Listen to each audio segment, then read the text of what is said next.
उत्सवजीलाई चाहिँ यसमा स्वागत छ र यहाँले त्यो भूकम्पको दिन सम्झिएर त्यो बेलामा यहाँले गरेका राहत, त्यो बेलाको अप्ठ्यारो, सजिलोका कुराहरूबाट सुरु गरौँ त आजको डिस्कसन।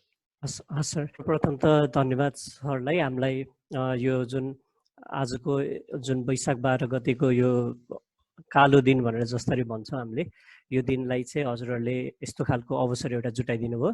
म चाहिँ उत्सव राज पाण्डे, अहिले डिभाइन युथ क्लब नेपाल भन्ने यो संस्थाको चाहिँ अध्यक्षको रूपमा छु विगतको 7 वर्षदेखि। हामीहरूले चाहिँ अब बेसिकली युथहरूलाई चाहिँ spirituality plus social work plus personality development यो तीनटै कुरालाई चाहिँ मिक्सचर गरेर लग्दै गर्छौँ।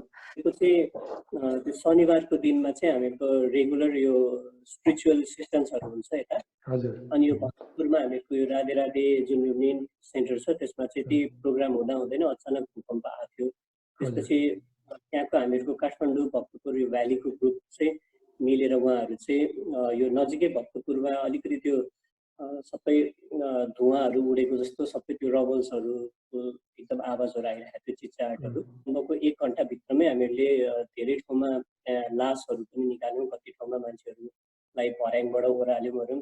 अनि वास्तवमा चाहिँ अब एउटा लर्निङ हुन्छ नि, एउटा यो अनुभव तपाईँहरूले गर्नुभयो उत्सवजीले, त्यहाँबाट चाहिँ अब पछि आउने भूकम्पमा चाहिँ यसो गर्नुपर्ने छ भन्ने किसिमको एउटा केही लर्निङ लेसन चाहिँ के होला?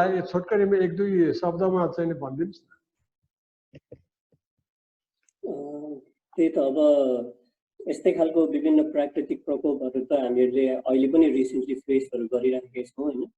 त्यो हिसाबले चाहिँ अब हामीहरूले अलिकति डिजास्टर म्यानेजमेन्टको क्लासहरू पनि रेड क्रस सोसाइटीबाट लियौँ र त्यस्तै अब आफूलाई जस्ट प्रिपेयर्ड राख्ने त्यो जुन रेस्क्युको लागि अथवा रिलिफ डिस्ट्रिब्युसनलाई चाहिँ जुन चाहिने सामग्रीहरू छ त्यो चाहिँ हामीहरूले अलिअलि स्टकहरू मेन्टेन गरेर राखिराखेका छौँ। हजुर, ल धन्यवाद, बडा राम्रो एउटा त्यो बेलाको रिपोर्टिङहरू गर्नुभयो। Thank you. उत्सवजी।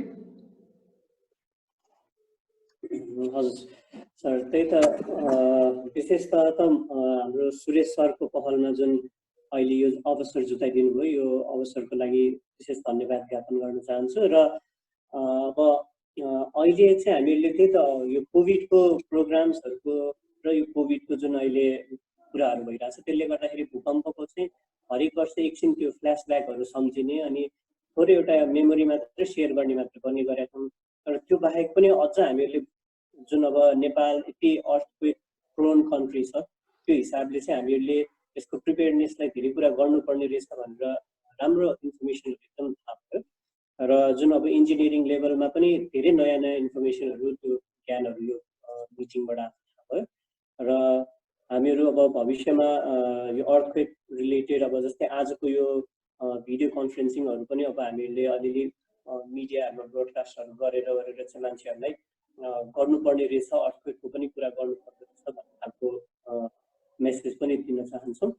र लगभग अब भूकम्पहरूसँग रिलेटेड चाहिँ अरू कुराहरू पनि हजुरहरूसँग पछि भइराखेको पनि भइहाल्छ र नेचुरल डिजास्टर्सलाई पनि हामीहरूले कोअपरेट गरेर कसरी गर्न सकिन्छ त्यसमा हामीहरूको संस्थाबाट हामीहरू लागि पर्नेछौँ भन्ने पनि विश्वास दिलाउँछ।